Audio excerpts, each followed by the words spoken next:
G'day and welcome back to the channel. So in today's video, I want to show you how you can self-assess and treat for pelvic asymmetry. Now this can be important for a number of reasons. The first one is obviously you want to have a really well-positioned pelvis so that all your muscles, including your pelvic floor, your glutes, your hip flexors and a lot of other tissues can function normally. But also if you're dealing with some pelvic pain or lower back dysfunction, an asymmetrical pelvis can be one of the reasons for why that dysfunction might be there. So in this video, I want to show you how you can self-assess for that dysfunction and then give you 2 or 3 simple things that you can try to help reorientate that pelvis and hopefully improve the way that it functions and potentially how it and the tissue around it feels. And at the end of the video, we'll hopefully touch on one of the main reasons that I find clinically as to why a pelvis may become asymmetrical in the first place, because it's really important to treat that initial dysfunction so that you don't have to worry about this sort of stuff coming back again or anything like it in the future. So in order to understand what your pelvis may be doing, there are 3 landmarks that we can check out that can give us some really good information as to where you might be asymmetrical. But to be fair, because of the exercises that we're going to go through, they're going to hopefully capture most dysfunction anyway. We just want to use these landmarks as a general guide to see, do you look symmetrical or do you not look symmetrical?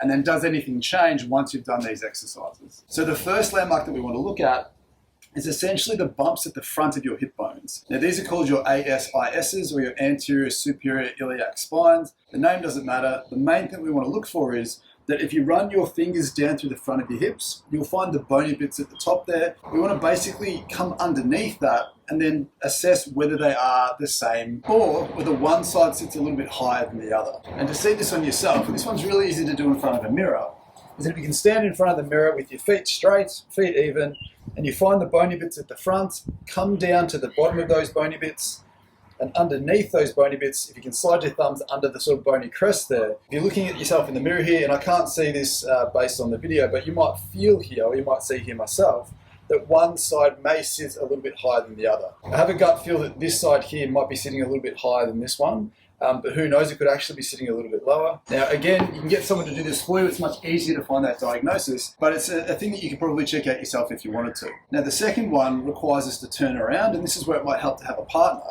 is we also want to check out the positioning of the bumps at the back. So where the dimple is at sort of the base of your spine on both sides, there's a bony spot that again you can drop underneath and assess the symmetry of those positions. So again, if you see that one side sits a little bit higher or one side sits a bit lower, that in and of itself doesn't really tell us which side is the dysfunctional side. Again, it doesn't matter because the exercises are hopefully going to address both sides regardless to make them more symmetrical. But it's a good little thing to just understand if one side does sit a little bit higher, because again, once you've done the exercises, we want to see that it maybe levels out a little bit more as well. The third spot that we can basically check out is what we call the ischial tuberosities, or the sit bones, the bones at the bottom of your pelvis that we tend to sit on when we're doing things that we do a lot. And what we can do again is if you have someone lying down, you can essentially have their sort of butt cheeks. If you slide under their butt cheeks where their hamstrings and the back of their thigh meet, you'll feel the bony spots underneath that. You can basically have a thumb on either side of those and assess this to see whether one side sits a little bit higher than the other. So the first exercise that we want to go through basically is a really, really simple one. And I'll move this out of the way in case it falls on me. So all we want to do to start with is we want to get you to lie down on your back. We want to have your knees bent up into this sort of tabletop position. We want to basically place one hand on your thigh, the other hand reaching past sort of just below your knee. And what we're going to do here is I'm going to push my knee back into this hand and push my knee down into my other hand to create this sort of shearing rotational effect. So when we do this, we get you to push into both of your hands, hold this for about 5 seconds, and then relax. And then we get you to switch again. Take a breath in. As you breathe out, push into one hand, pull into the other one. Hold this for about 5 seconds, and then relax before repeating this process. Now, the reason why this is really important is because what we're doing here is we're putting your hips into sort of a neutral, loose position, and we're using the muscle groups that attach from your legs into your pelvis, whereas in this instance, the hip flexors, and this instance, we're sort of biasing the hamstrings, and we're getting those muscles to gently pull and create a force through those pelvic bones, hopefully sort of reorientating them back to where they need to be. So once you've done about 5 to 10 on each side, then what's really important to do is to then stand up again or do what you need to do again, and then just reassess where you feel your bones might actually be relative to each other. So that's a really great way to try and get some of that sort of rotation to sort of right itself. The next exercise that we want to go through is basically biasing the adductor muscles as they attach up into that pelvic area. And we're going to use those muscles to hopefully change the way that that pelvis is sitting. And a great way to do this is, again, if you can lie onto your back with a ball that's like a little bit soft. This is an AFL football, a kid's AFL football, but we want to place a ball sort of in between your thighs. Again, I like to have people up in this position just to try and bias the pelvis a little bit more. What I'll get you to do is take a deep breath in, and then as you breathe out, give that sort of ball a bit of a squeeze. Hold that for about 5 seconds, and then relax. Breath in, breath out. Give it a good squeeze for 5 seconds. Then relax. Breathe in again. And as you relax, squeeze for about 5 seconds. So this again can help bias sort of the adductor muscles as they attach into that pubic bone and hopefully reorientate any of those asymmetries along the way. The third exercise that I want to touch on here basically uses a ball to try and hit some of the main areas that are tight that can help facilitate a pelvic asymmetry. The first one that I want to go through is the QL muscle. So as you may know, the QL muscle is a muscle that's in your lower back. It attaches from sort of the base of your rib cage down to the top of your pelvis and also into your lower back. So if we can get the ball not right in the middle of your back, but just off to the side in between your rib cage and your pelvic bone. And then we lie down onto the ball and go trying to find some of that muscular tightness in there. Same deal, if you can find some of that tightness. Once you've found a tight spot, and it shouldn't be too hard for you, again, I want you to take a deep breath in and try and tense the spot that feels tight. Tense the spot under the ball, hold that for about 5 seconds, 10 seconds, and then when you stop tensing it and when you relax, you should feel that there's a reflex that happens where the muscular tightness decreases. It becomes a little bit less tender, and then you can hunt around for the next spot.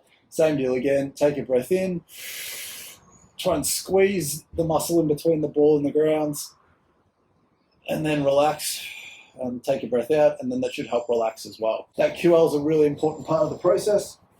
Another part of this, we want to go after the hip flexors that attach from the front of your thigh into the front of your pelvis. We can do the same thing with the ball. So we place the ball just under that bone that we found at the front before in the first test that we did. Go looking for anything that feels a little bit tight here. We can go just inside of the bump if we want to find some of those really tight hip flexors. We can go just underneath that bump if we're looking for that rec fem muscle, that rec fem tendon, looking for something that feels a little bit tight, a little bit uncomfortable. While we're here, what we can also do is roll more towards the outside and start to address some of that TFL tightness, the muscle that sits at the front of the hip just out to the side there that attaches from the pelvis into the ITB. We just want to scour around here looking for a spot that feels tight. Again, if we find anything that feels tight, we want to stay here. I'm going to squeeze that tissue underneath the ball, hold that for about 5 to 10 seconds.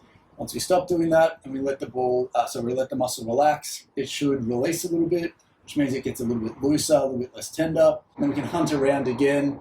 We can put our leg in different positions just to bias different areas at the front there. But the ball through the front here is a fantastic way to clean up some of that anterior thigh or anterior hip or anterior pelvic tightness that may also be contributing to this asymmetry that you may have. And then the last spot that we want to work on is that we've addressed some of the tightness at the front, we've addressed some of the tightness in the lower back. We also want to address some of the tightness through the outside of that hip bone as well. So same deal through the glutes. When you get into a comfortable position, have a look around here for anything that feels a little bit tight and tender. Again, once we find that spot, give it a squeeze, squeeze that butt cheek, hold that for about 5 to 10 seconds so that when we relax, that muscle relaxes, it becomes less tender, less tight. So once you've done that, of course, we want to make sure that we then reassess you or get someone to reassess you just to see how you feel those pelvic bones are sitting. But the point is that if you do these exercises, you deserve to feel like something has shifted or something becomes looser than it was before, just to justify that your effort that you're putting into this. So with that being said, the final thing that I wanted to talk about here is if we're going to the trouble of self-assessing yourself and then going through some exercises to address some of that pelvic asymmetry, we also need to take the time to try and understand why that asymmetry is there in the first place so that we can also rectify that to make all the things that we're doing more permanent and decrease the need to have to keep doing those again in the future. And if you're a fan of the channel, you'll know where I'm going to go with this, but the main thing that I find clinically that tends to dictate how our pelvis looks from a symmetry or asymmetrical perspective is often the shapes and the positions that we put ourselves in. So for a lot of people, if you're someone who sits on the couch in this position, for example, where you hook your feet under one side of the pelvis, you're going to be creating a pelvic asymmetry in that moment. And if this is a position that you get into quite a lot throughout the day or throughout the week, then this stands to reason that it could be something that you need to look at in order to address this going forwards. For other people, if you're someone who sits with your wallet in your back pocket, then again, that block underneath your pelvis can really closely link up with like a pelvic upslip, for example, because again, your body just reflects what you do with it. And then in general, when you're sitting, try and get a sense of whether you're actually putting equal pressure on both of those sit bones, whether you feel like you're off onto one side a little bit more if you're into the couch, if you drive a certain way, or if there's a certain shape that you get into throughout the day where you're really driving that pelvis to be in an asymmetrical shape. So I genuinely hope that was helpful for you, as always. If it was, please let me know in the comments down below how you found those exercises and where you felt like you might have been a little bit asymmetrical, and if you've ever realized that before. If you're a fan of the channel, please consider leaving a like on the video, subscribe to the channel if you're new, and if this did help you reorientate your pelvis in a really simple way, please consider leaving a super thanks donation on the video. It's just a great way to help support me, help support the channel, and allow me to keep making these videos, and hopefully make them better and better as the weeks roll on. But with that being said, thanks again for watching, and I'll see you in the next one. Bye.